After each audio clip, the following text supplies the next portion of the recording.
21 এপ্ৰিল শহীদ দিবস আমাৰ মিচিং সংগ্ৰাম TMPK MMK TMMK তিনিওটা জাতীয় সংগঠনে আমি আন্দোলন কৰিছোঁ।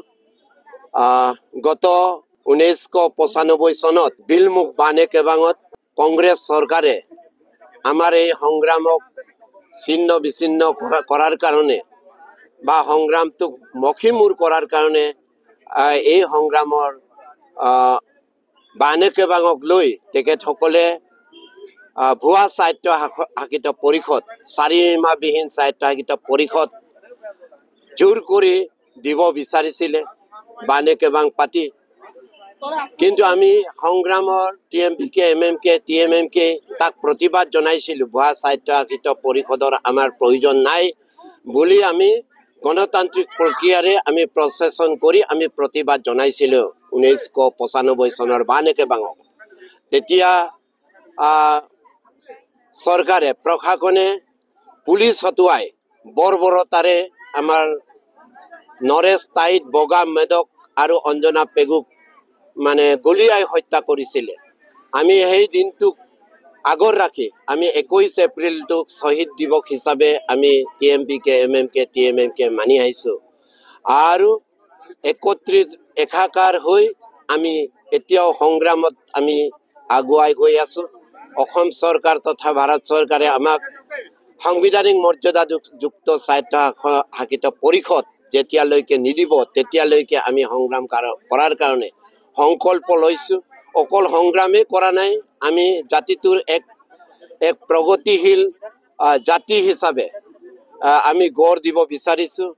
কেৱল স্বায়ত্ত শাসিত পৰিষদেই নহয়, জাতিটোক যদি আমি সুশৃংখলিতভাৱে আগুৱাই লৈ নাযাওঁ তেতিয়াহ'লে আমাৰ জাতিটোৰ এটা উত্তৰণ নঘটিব। এটা বিশ্বৰ বুকুত জাতিটোক আগুৱাই লৈ যোৱাৰ স্বাৰ্থত আমি একত্ৰিতভাৱে এখন প্ৰগতিশীল সমাজ গঢ়াৰ কাৰণে আমি সকলো কাৰ্যসূচী মিচিং ৰাইজক একত্ৰিত কৰি আমি আগুৱাই গৈছোঁ। গতিকে মিচিং ৰাইজ আমাৰ লগত, মিচিং ৰাইজ আমাক সমৰ্থন জনাই আহিছে। আমাৰ গণতান্ত্ৰিক সিদ্ধান্ত, আমাৰ গণতান্ত্ৰিক আন্দোলনত সকলো ৰাইজ একত্ৰিত আৰু আমি আমাৰ গন্তব্য স্থানলৈকে আমি অতি সোনকালে পাব পাৰিম বুলি আমি ধাৰণা কৰিব পাৰিছোঁ। গতিকে এইখিনিয়ে ক'লোঁ।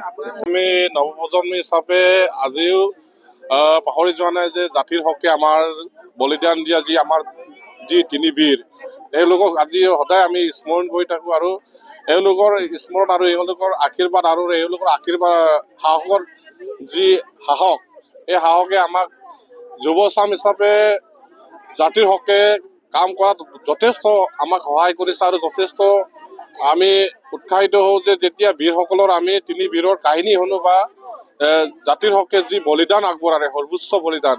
গতিকে আমি নৱপ্ৰজন্মই কেতিয়াও পাহৰি যোৱা নাই আৰু এওঁলোকৰ আমাৰ যি দাবী আমি কেতিয়াও পাহৰি যোৱা নাই যে কেৱল সাহিত্যখনে নহয়, এখন সুন্দৰ প্ৰগতিশীল গণতান্ত্ৰিক সমাজ ব্যৱস্থা গঢ়াৰ আমাৰ লক্ষ্য, সেই লক্ষ্য আমি কেতিয়াও পাহৰি যোৱা নাই। আৰু সেই লক্ষ্য উপনীত হ'বলৈ আমি নৱপ্ৰজন্মসকলে জাতিৰ হকে সদায় সংগ্ৰাম কৰি আহিছোঁ আৰু অনাগত সময়তো আমি সংগ্ৰাম কৰি যাম।